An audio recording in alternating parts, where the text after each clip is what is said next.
Hello दोस्तों, नमस्कार। मेरा नाम है विभांशु। स्वागत है आप सभी का हमारे एक और नए वीडियो में। दोस्तों, अभी हम उत्तर प्रदेश लोक सेवा आयोग प्रयागराज भवन के पास हैं, जहां पर यूपी पीसीएस 2022 का इंटरव्यू चला है। और सर अभी इंटरव्यू देख के आ रहे हैं, तो चलिए इनसे बात करते हैं। क्वेश्चन वगैरह क्या क्या पूछे गए यहाँ पे। हेलो सर, इंटरव्यू कैसा रहा? इंटरव्यू बहुत बढ़िया रहा। सर आपका नाम और थोड़ा अपने एजुकेशनल बैकग्राउंड के बारे में। मेरा नाम प्रेमपाल सिंह। एजुकेशन बैकग्राउंड में बीएससी किया हुआ है, एमए किया राजनीति शास्त्र से और बीएड।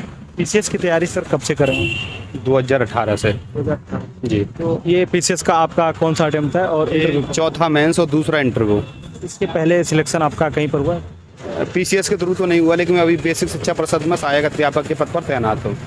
अभी आप इंटरव्यू दे के आ रहे हैं, तो क्वेश्चन वगैरह आज आपसे क्या क्या पूछे गए उसके बारे में बताइए।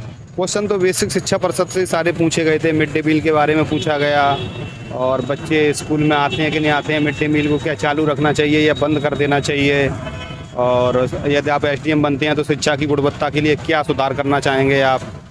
और उन्होंने पूछा था कि आपको मॉडर्न इंडिया में आप किसे पसंद करते हैं, किस क्रांतिकारी को। मैंने बताया भगत सिंह।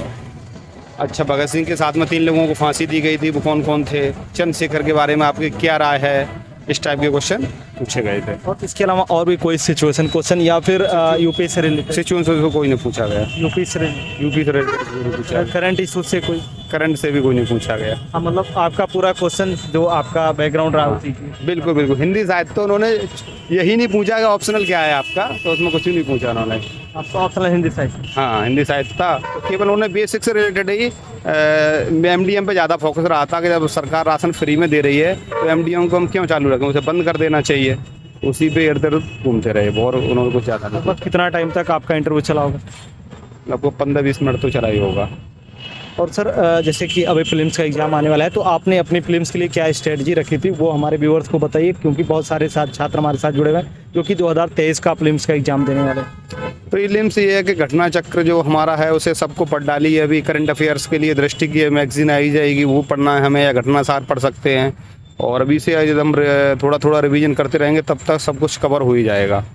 जैसे कि टाइम कम बचा है, तो इस टाइम में और क्या चीज़ें कर सकते हैं, इम्प्रूवमेंट क्या चीज़ें कर सकते हैं? इस कम टाइम में हमें सबसे पहले घटना चक्र ही पढ़ना है। यदि आपका पहले से बैकग्राउंड बना हुआ है और घटना चक्र को हम पढ़ लेते हैं तो आपकी नैया आराम से पार हो जाएगी, कोई दिक्कत नहीं है। यदि आपका बैकग्राउंड नहीं बना हुआ है और घटना चक्र को तब पढ़ते हैं तो थोड़ा दिक्कत आ सकती है, लेकिन घटना चक्र को पढ़ना बहुत आवश्यक है। उसके जो 8 पार्ट्स हैं वो सभी पढ़ने पड़ेंगे आपको। उसका शॉर्ट नोट्स वगैरह भी प्रिपेयर करना। हाँ, जिन लोगों ने शॉर्ट नोट्स बना रखा है उन्हें बहुत सहूलियत मिलेगी। जैसे हमारा शॉर्ट नोट्स बना हुआ है तो हम तो एक बार उसे देखते हैं, हमारा हो जाता है। लेकिन नए लोग हैं तो उन लोगों को पढ़ने में थोड़ा दिक्कत आएगी अगर उन्होंने पहले से बनाया नहीं है।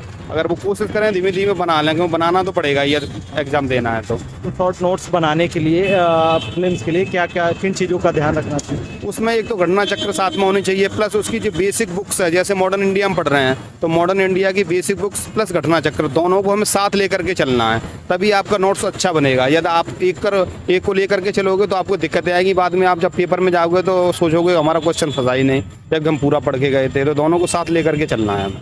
और मान लीजिए जब एग्ज़ाम हॉल में जाते हैं हम फिल्म्स का एग्ज़ाम देने के लिए, तो वहाँ एग्ज़ाम हॉल में जब बैठते हैं एक पेपर मिलने से पहले, वहाँ पर हमें मतलब माइंड में क्या चीज़ें सोचनी चाहिए, किस तरीके से अपने आप को जो है कंट्रोल करना चाहिए? क्योंकि ये दिक्कत बहुत सारे लोग के साथ होती है, जब पेपर मिलता है तो क्या होता है, नर्वस हो जाते हैं, मतलब कहीं ना कहीं। तो नर्वस नहीं होना है, ये तो ज़िंदगी का एक पार्ट है। ज़िंदगी थोड़ी नहीं है, नहीं होगा तो क्या हो जाएगा। क्यों डरें, ज़िंदगी में क्या होगा, कुछ ना होगा तो तजुर्बा होगा। इसलिए नर्वस नहीं होना है, जो हमें आ रहा है उसे बहुत अच्छी तरीके से करना है, बगैर डरे बगैर झिझके, और जो भी होगा वो अच्छा ही होगा। मीडियम क्या रहा सर? हिंदी मीडियम। और मेंस के लिए क्या स्ट्रेटजी आप बताएं, क्योंकि जब फिल्म्स का एग्ज़ाम होगा उसके 4 महीने के बाद मेंस का एग्ज़ाम लगा है, तो इन 4 महीनों में क्या क्या चीज़ें कर सकते हैं अपने तैयारी को इम्प्रूव करने के लिए? जो लोग पहले से देते आ रहे हैं तो उन लोगों को 2 या 2 पेपर एडिशनल बढ़े हैं इस बार ऑप्शनल की जगह पे, उन पर ज़्यादा फोकस करना है और तैयार करना है। जो लोग नए हैं उन्हें सभी 6 पेपर हैं ना, उनको एक स्ट्रेटजी बनानी पड़ेगी प्रॉपर और फॉलो करना पड़ेगा, तभी वो पार पा सकते हैं। शॉर्ट नोट्स बनाने होंगे उन्हें। कोई सजेशन, कोई सुझाव रहेगा मेंस के एग्ज़ाम के लिए? क्या जो सिलेबस है सिलेबस को अच्छी तरह से पढ़ें और टॉपिक वाइज नोट्स बनाएं, शॉर्ट नोट्स। अगर सिलेबस को वो नहीं पढ़ेंगे तो फिर दिक्कतें आएंगी, क्योंकि क्वेश्चन कभी भी सिलेबस से बियॉन्ड नहीं आता है, तो उससे काम हो जाता है आराम से।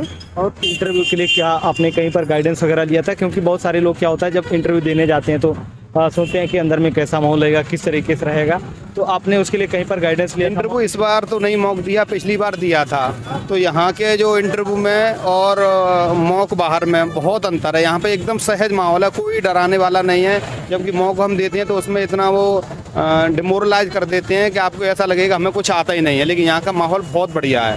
तो अगर वो मॉक नहीं भी देते हैं तो कोई दिक्कत नहीं है, डायरेक्ट चले यहाँ बहुत अच्छा होगा। बहुत अच्छा माहौल है, सब कोऑपरेटिंग लोग हैं। तो छात्र हमारे साथ जुड़े हुए हैं तैयारी के लिए, मतलब 2023 का एग्जाम भी देने वाले हैं, तो उनके लिए आपका कोई सजेशन या सुझाव रहेगा? वो अच्छी तरह से पढ़ते रहें, कभी ना कभी सफलता तो मिलेगी। कोशिश करने वालों को कभी हार नहीं होती, लहरों से नौका डर का पार नहीं होती। तो इसलिए उन्हें तैयारी करनी है अच्छी तरीके से। यदि हम बेहतर तरीके से तैयारी करेंगे तो हम परिणाम अवश्य मिलेगा कुछ ना कुछ। Thank you so much sir बात करने के लिए। आशा करता हूँ कि आपका सिलेक्शन जरूर। धन्यवाद।